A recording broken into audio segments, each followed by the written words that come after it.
हो चुका आगाज रन का युग बदलने की तैयारी, जीत उसी की होगी जिसकी संघर्ष से जारी। तो जी हाँ मेरे प्यारे स्टूडेंट, जिसने अभी तक संघर्ष को जारी रखा है, हॉट सीट उसी के नाम पर होगी, पक्का मेरे से लिख लो।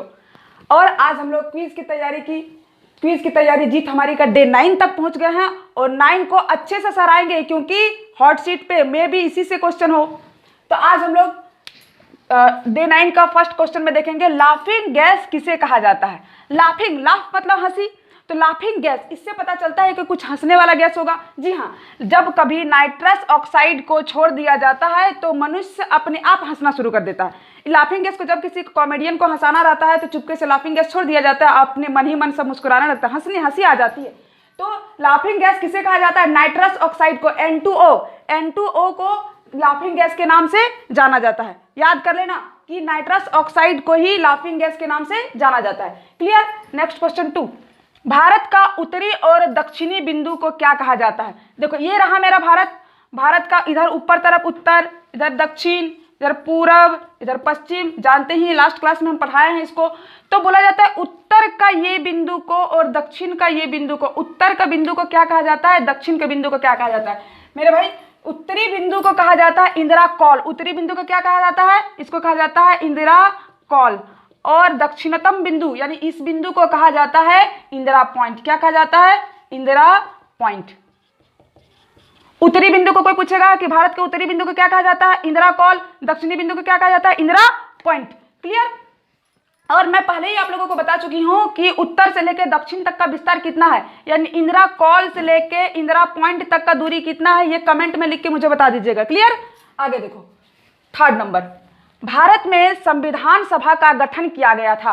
भारत में संविधान सभा का गठन, संविधान सभा होता क्या है, जब भारत आजाद होने वाला था उस समय अंग्रेज हम भारतीयों के लिए कानून बनाने चाहे कि हम भारत को सुचारू रूप से चलाने के लिए कुछ कानून बना के छोड़ के जाए। तो इस कानून को बनाने के लिए संविधान सभा का गठन किया गया था। तो कब किया गया था, 1946 में, जब ब्रिटिश सरकार हमारे लिए इंग्लैंड से कैबिनेट मिशन को तैयार करके यहाँ भेजा गया था कि कैबिनेट मिशन जाओ भारत में और यहाँ के कानून के बारे में सबको बता के आना, संविधान को लिख के आना। तो कैबिनेट मिशन को 1946 में कैबिनेट मिशन की सिफारिश पर 1946 में संविधान सभा का गठन किया गया था। क्लियर। आगे देखो 4, संविधान सभा के प्रथम बैठक में अस्थायी अध्यक्ष कौन थे। अस्थायी अध्यक्ष कहने का मतलब हुआ कि इसको बनाया गया और फिर इन्होंने इस्तीफा दे दिया। तो संविधान सभा के प्रथम बैठक के अस्थायी सदस्य कौन थे, डॉक्टर सच्चिदानंद सिन्हा, जो कुछ ही दिनों के लिए इसमें अध्यक्ष बनाया गया था और फिर ये अपने पद से इस्तीफा दे दिए थे। नेक्स्ट क्वेश्चन 5 को देखेंगे, दूरी की सबसे बड़ी इकाई। दूरी को हम लोग कैसे मापते हैं, सबसे पहले दूरी को मीटर से, किलोमीटर से, प्रकाश वर्ष से, लेकिन सबसे बड़ी इकाई क्या है दूरी मापने की। दूरी मापने की सबसे बड़ी इकाई पारसेक है। क्या है, पारसेक, जो 3.26 प्रकाश वर्ष बराबर 1 पारसेक। कोई पूछेगा 1 पारसेक बराबर कितना होता है, तो 3.26 प्रकाश वर्ष। प्रकाश वर्ष कहने का मतलब हुआ कि 1 साल में लाइट कितना दूर तक जाएगी, उसे प्रकाश वर्ष कहा जाता है। तो 1 पारसेक बराबर कितना होता है, 3.26 प्रकाश वर्ष बराबर 1 पारसेक। और दूरी की सबसे बड़ी इकाई भी क्या है, पारसेक। क्लियर। आगे देखो 6, पृथ्वी का पलायन वेग का मान क्या होता है। पलायन का ही मतलब होता है भूल जाना। पलायन का मतलब क्या होता है, भाग जाना। तो पलायन वेग कहा जाता है, जैसे मान लो कि पृथ्वी पर से 42 किलोमीटर प्रति सेकंड, यानी 1 सेकंड में यदि कोई भी चीज को, कोई भी वस्तु को 42 किलोमीटर तक फेंक दिया जाए तो वो फिर और पृथ्वी पर वापस कभी नहीं आएगा, उसी को बोला जाता है पलायन वेग। तो पलायन वेग का मान होता है 11.2 मीटर पर सेकंड या फिर 42 किलोमीटर पर सेकंड। इतना की रफ्तार से यदि कोई भी पिंड को, कोई भी वस्तु को पृथ्वी से बाहर फेंक दिया जाए तो और वो कभी वापस नहीं आता है। क्लियर। आगे देखो पॉइंट 7, सबसे उत्तम कोयला क्या होता है, एंथ्रासाइट। कोयला 4 प्रकार के होते हैं, बिटुमिनस, लिग्नाइट, पीट और एंथ्रासाइट। तो ये चारों में से सबसे उत्तम क्वालिटी का कोयला होता है एंथ्रासाइट, जो कम मात्रा में पाया जाता है और ये इसमें कार्बन की मात्रा 96% होता है, मतलब इसमें सबसे ज्यादा कार्बन होता है, इसलिए इसको सबसे उत्तम क्वालिटी का कोयला कहा जाता है। क्लियर। आगे देखो 8, वसा को पचाने में सहायक होता है। वसा को कौन पचाता है, वसा को लाइपेज पचाता है। हमारे शरीर में जो हम लोग तेलीय चीज खा लेते हैं तो उसको पचाने में कौन मदद करता है? लाइपेज यदि नहीं रहेगा तो हमारे शरीर में यदि हम लोग तेलीय सामान खाएंगे ना, सिंगाड़ा पकौड़ी, जैसे का तैसे पेट में रहेगा। इसलिए हमारे शरीर से क्या निकलता है? लाइपेज। लाइपेज निकलता है अग्नाशय से और लाइपेज ही वसा का पाचन करता है। क्लियर?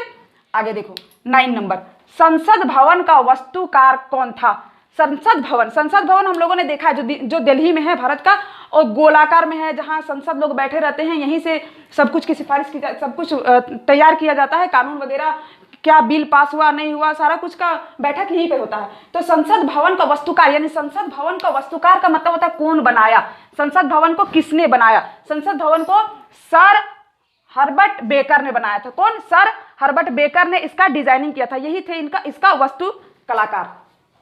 आगे देखो 10 नंबर, चौधरी चरण सिंह का समाधि स्थल। सबसे पहले देखो कि चौधरी चरण सिंह कौन थे? नाम सुना सुना लग रहा है। चौधरी चरण सिंह हमारे देश के 5वें प्रधानमंत्री रहे थे। तो उनका जब मृत्यु हो गया तो उनको किस जगह पे दफनाया गया, उसका समाधि स्थल को क्या कहा जाता है? दफनाया गया उसी को बोला जाता है समाधि स्थल। तो उसका समाधि स्थल का क्या नाम है? किसान घाट। क्या नाम है? किसान घाट। किसान घाट पे किनको दफनाया गया है? चौधरी चरण सिंह को, जो हमारे देश के 5वें प्रधानमंत्री थे। क्लियर? आगे देखो 11 नंबर, जम्मू और हिमाचल प्रदेश को जोड़ता है।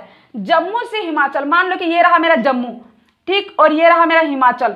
तो जम्मू से यदि हिमाचल जाना रहेगा, जम्मू और हिमाचल के बीच बहुत ज्यादा पहाड़ी है और इसके बीच में एक दर्रा है, और यही दर्रे के माध्यम से जम्मू और हिमाचल को एक जम्मू से हिमाचल और हिमाचल से जम्मू जाया जाता है। उस दर्रा को क्या कहा जाता है? बारालाचा दर्रा। क्या कहा जाता है? बारालाचा दर्रा यदि नहीं रहता तो जम्मू से हिमालय कोई जा नहीं पाता। तो पूछ रहा है कि जम्मू और हिमाचल प्रदेश को कौन जोड़ता है? तो बारालाचा दर्रा जम्मू और हिमाचल प्रदेश को जोड़ता है। नेक्स्ट क्वेश्चन 12, भारत पर प्रथम मुस्लिम आक्रमण किया था किसने? अरबों द्वारा। देखो, भारत सोने की चिड़िया कहा जाता था। भारत पे इतने ज्यादा खनिज संपदा और आभूषणों से भरा भारत सुसज्जित था, बहुत प्रिय भारत था। सब कोई भारत को चाहता था कि भारत मेरा हो। भारत को सोने का चिड़िया इसीलिए कहा जाता था। लेकिन भारत को सब लूटने की नजर से देखता था कि भारत का संपत्ति मेरा हो जाता। तो इस तरह भारत पर बहुतों ने आक्रमण किया, लेकिन मुस्लिम सबसे पहले कौन सा मुस्लिम भारत पर आक्रमण किया है? तो अरबों द्वारा सबसे पहले 722 ईस्वी में अरबों द्वारा भारत पर सबसे पहले मुस्लिम आक्रमण किया गया था। क्लियर? आगे देखो 13 नंबर,